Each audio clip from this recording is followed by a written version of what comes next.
Welcome to the Luke Macias Show. Governor Abbott has now vetoed well over 70 bills, and the deadline has passed, but he still won't exactly say what his plan is, and we will break down the various different property tax proposals for you today. Texas Monthly has put out a statement basically begging Tony Tinderholt to be more like Briscoe Cain, and Justin Holland has decided to go to war with the Republican Party of Texas, followed by his little lieutenant, Patterson. We're going to break down all of that as well. Let's get to the show.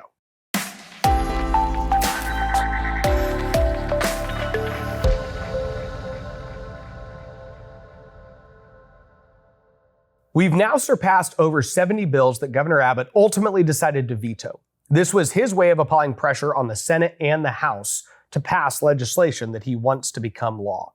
There are two different policies that he's arguing about with both chambers, but his messaging is honestly all over the map.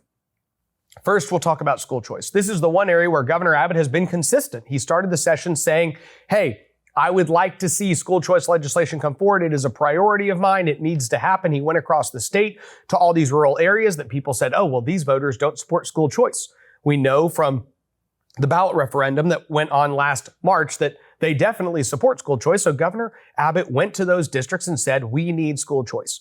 And since the Texas House of Representatives and leadership in the House has refused to get behind that policy and push it aggressively, he finally decided to start enacting some pain on those lawmakers, one of them being Glenn Rogers, who's a state representative from the Mineral Wells area, Palo Pinto, Stevens, and Parker County.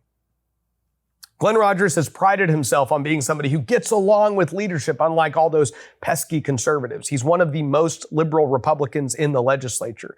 And he likes to project on conservative lawmakers that they are just people who can't get along with anyone, people who won't go along with what leadership wants. But this session, Glenn Rogers found himself being the one who was actually teaming up with Democrats, which he does often, teaming up with liberal teacher unions and saying, I want to protect the existing monopoly that is the Texas education system, the public school system in Texas, outside of charter schools, which have been able to expand considerably and give parents more choice. Most of the public education system is a monopoly run by liberal teacher unions. And without people like Glenn Rogers, they can't keep that power. And so Governor Abbott vetoed numerous Glenn Rogers pieces of legislation, Ernest Bales pieces of legislation, Travis Clardy, saying in his veto declaration, we will consider this type of policy at a later special session after we deal with school choice. So it's basically his message to them, get on board, get out of the way, stop siding with Democrats to help protect the liberal monopoly that they have.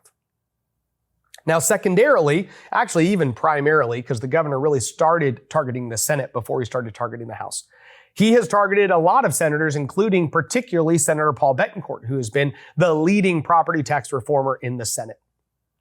Now, I want to rewind just to make sure we understand what the current differences are between the House, the Senate, and the governor. They're a little hard to understand, but let's break it down. First and foremost, we came into a legislative session with over $30 billion in surplus. And the governor never once said what his actual dollar amount of new property tax relief was that he wanted. Now, ultimately, the governor, lieutenant governor, and speaker have seemingly been all on board with the less than $13 billion they will return to taxpayers of the surplus.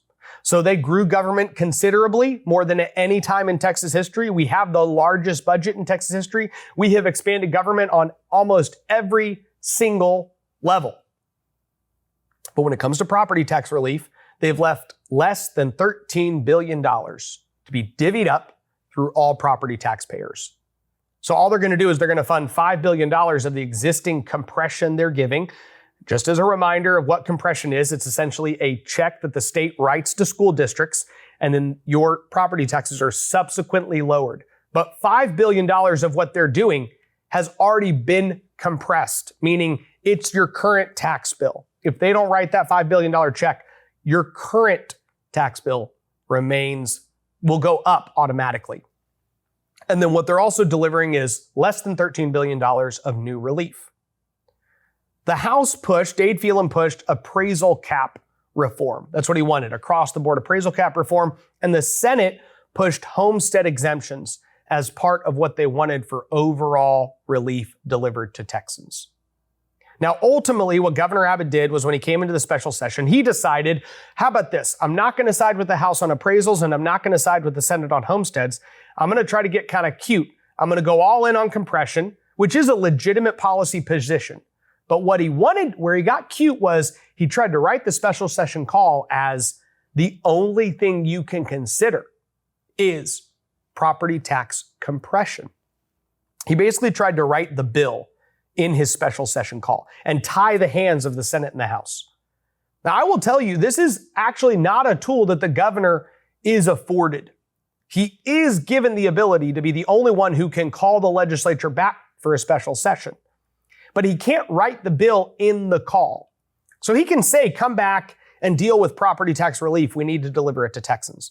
But he can't actually say, hey, you have to deliver it in exactly this way. That's the legislative process.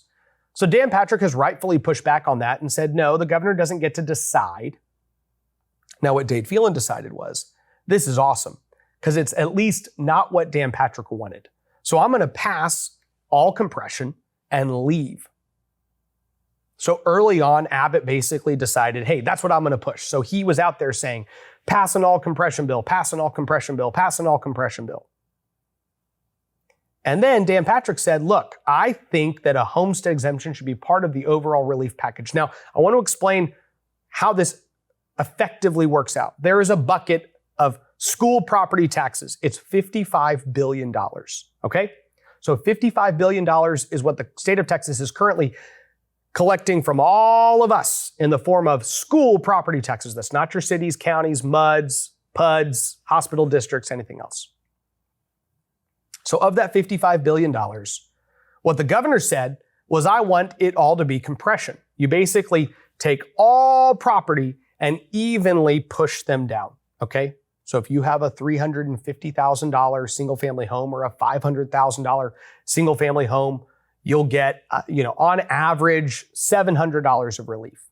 If you own a hotel, if you own a really big office building, you're going to get substantially more property tax relief, right? Because you own a $5 million building. So you'll get thousands and thousands and thousands of dollars of property tax relief. So Dan Patrick came in and said, instead of applying it evenly through all buildings and all property, all dirt, I want some of it, about, I think, 30% or 40% of the overall relief to be focused in on home owners through an increase of the homestead exemption to $100,000. Now, understand this, both plans take less than $13 billion out of the pot of $55 billion. So if you fast forward 6 months and some bill passes, the $55 billion pot is going to be approximately a $42 billion or a 41 point whatever billion dollar pot. About a $42 billion pot. So they're not arguing over how much relief to give to Texans. They're arguing over how to give it. So Dan Patrick came out and said, I would like to challenge the governor to a debate. He clearly has an issue he believes in. He thinks overall compression. I think some of it should be focused on homeowners. Let's publicly discuss the differences. Well, then Abbott shifted from this being his plan to putting it back on Dade as the House plan, which is really funny because he came out and said, look, the House and the Senate have different plans. They need to compromise. Now, that's basically the governor saying, look, the Senate wants to go homestead and compression. They want all compression. They have to compromise. What does that imply?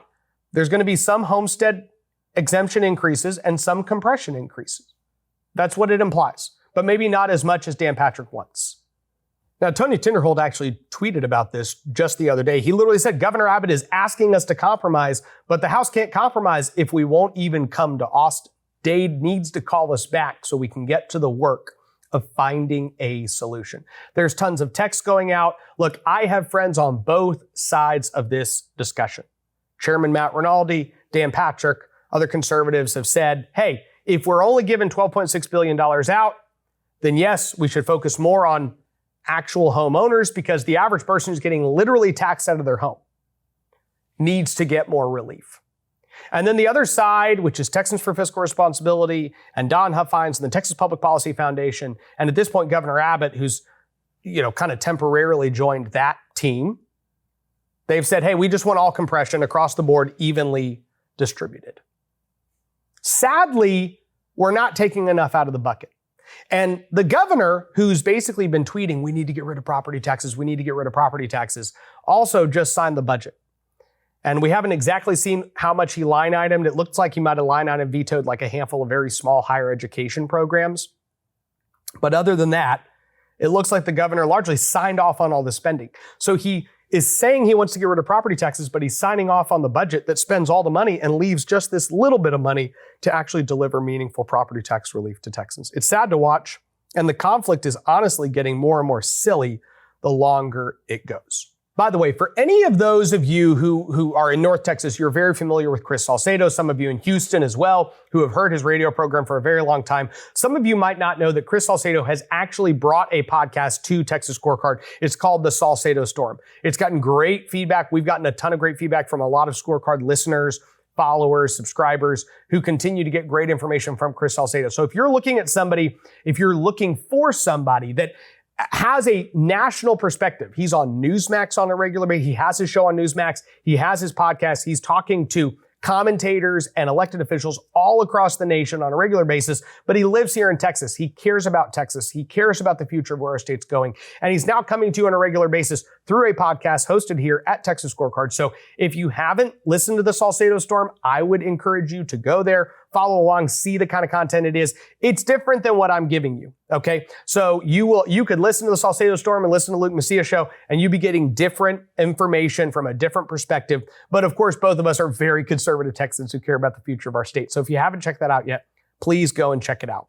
Also, Texas Monthly. You don't have to check this out, but you could, especially if you want some entertainment. Texas Monthly issued their most recent best and worst list. And this is what they do every single session. They say, here are the best legislators and here are the worst legislators. It's always entertaining because the people they think are the best legislators are literally the worst. And the people they think are the worst are usually, some of them are actually the best. Now, some of the people they say are worst are not necessarily good people, but they actually have to have a list bigger than 1 or 2 or 3 people.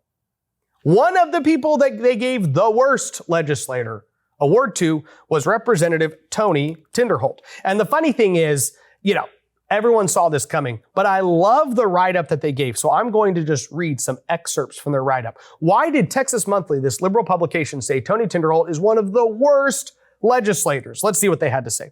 Tinderholt has been prone to paranoid outbursts since his first election in 2014. During which he insisted the armed resistance was the only thing that would stop a migrant infiltration at the border. Now, by the way, since Tony Tinderholt got elected, we have had millions of people cross the border, but, oh well, what does Tony Tinderholt know? His constituents in Arlington area deserve better.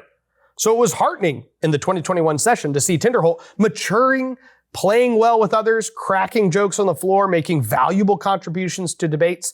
This is what the left does. They try to basically say, hey, remember when we looked at you and you were kind of seemingly doing things that all the other Austin swamp creatures do? We want to always positively talk about you in that way, which is why when we get to the best list, they highlight people like Lacey Hull and other liberal Republicans. Here's what I think was really funny. This year, it all went wrong. He could have continued to evolve and shoulder more responsibilities like his one-time ally Briscoe Cain. Instead, he made himself a menace from the first days of the session. Now, last week, we literally talked to you about the fact that, there's almost 50 bills that I came up with in a day that the Texas House of Representatives killed. And by the way, I've had people email me and text me, this bill, this bill, this bill, this bill. It was very clear that if I'd actually spent 2 days and texted a few more people, I'd have had a list of 75, 80, 90, 100 bills that were conservative bills that the Texas House killed. Tony Tinderholt knew that. And he came into this session ready to go to war for our conservative values. And Texas Monthly and other liberals recognize it. And they literally are going, come on, Tony, can you just be like Briscoe Cain? What do they mean by that? Why are they saying Briscoe Cain? The reason is because you have to understand that the insiders in Austin that are killing all these conservative policies, they don't mind if you're privately conservative, okay? They don't mind if you vote, just click the right button. And if you go and meet privately in the caucus and talk to other members and say, I want more conservative stuff, okay? As long as you don't publicly take these stands on all these conservative policies, as long as you don't call other Republicans out for killing all these bills, if you're just part of the system and are the conservative part of the system, then we'll laud and applaud you. We'll even tell people like Tony Tinderholt, couldn't you be like this guy? Couldn't you be a little bit more like this guy? It'd be so much better, Tony. Then you wouldn't be on this liberal magazine's worst list. I, for one, am very grateful that Tony Tinderholt decided not to just be like one other conservative member who wants to look most days like most everybody else, just vote a little better. We don't need more legislators that just vote better.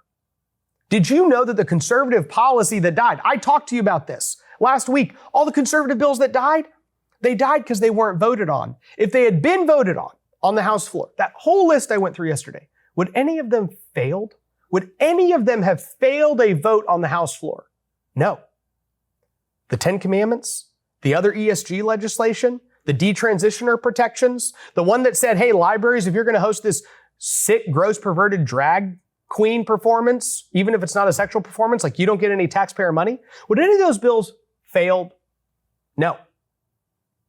So see, what they were lacking was not enough legislators willing to vote the right way. What they were lacking was enough legislators willing to fight really, really hard to make the Texas House of Representatives pass them, even though they didn't. One legislator that Texas Monthly highlighted as one of the best is Justin Holland. And this gets us to our next segment of the show. So, of course, Texas Monthly loves Justin Holland because he tried to pass gun control legislation. He killed conservative gun legislation in his role that he was put in by Dade Phelan on a committee specifically designed to kind of pass gun control legislation and kill good gun laws. But Justin Holland went a step further last week after being on the best list. Maybe it got to his head. Maybe he got on the best list and got really excited. So he decided, hey, let's go to open war with the Republican Party of Texas. And this is what he tweeted. Nobody, brackets, in real Texas politics, I guess there's a fake Texas politics. Nobody in real Texas politics cares about the SREC or its chair, the State Republican Executive Committee. You could also interpret this as just nobody in Texas politics cares about the Republican Party of Texas. That's what he's saying. The board of the Republican Party and the chairman of the Republican Party. It's a defunct organization and needs a total rehaul from the top down. Local parties are AWOL. It's a mess.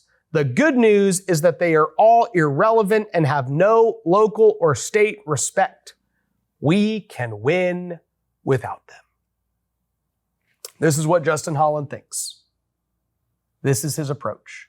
Now, this tweet got a lot of traction amongst grassroots Texans who all said, hey, thank you, Representative Holland, for giving us a window into how the Texas House of Representatives thinks about us. And if you want a window into how they feel, this is how they feel. Why do you think in one day I could come up with almost 50 bills that they killed? You want to know why? Because they despise you. They can't stand you. Jared Patterson took it another step, and I think both of these comments kind of intertwine into what the legislature wants from the party. He said, so Erin Anderson with Texas Scorecard, a reporter here, she tweeted out about the State Republican Executive Committee adopting a resolution condemning the Texas House impeachment of Attorney General Ken Paxton. Now, by the way, only 11 I think the vote was like 53 to 11. Okay. So 53 of the SREC members and the chair and the vice chair all voted to say we're condemning the impeachment of Ken Paxton that was conducted in the Texas House of Representatives. I've already talked about that. If you want to go a couple episodes back, you can see what I had to say.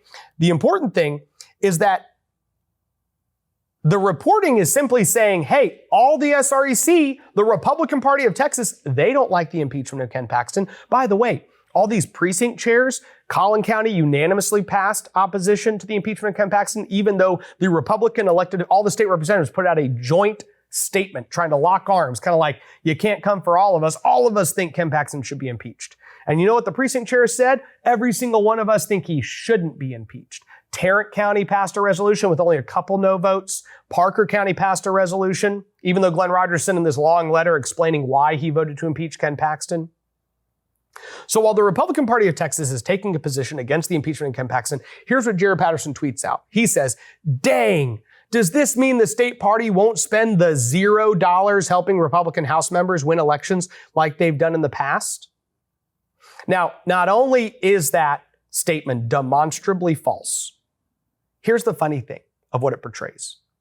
What is Jared Patterson's communication to the grassroots? Hey, I know you have all these conservative policies that we killed.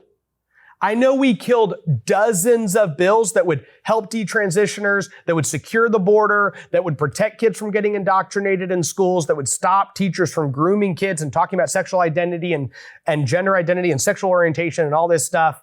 I know we killed this long list of policy, but guess what? You didn't pay us enough. You didn't give us any money. So be grateful for what we gave you.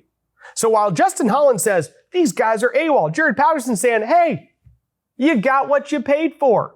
If you want us to do more, give us some more money.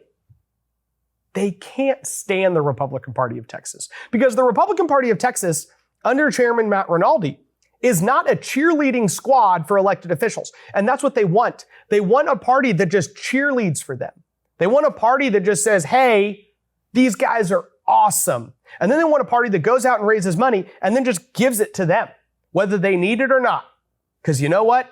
They see themselves as above you. They're the elites. They're the powerful ones.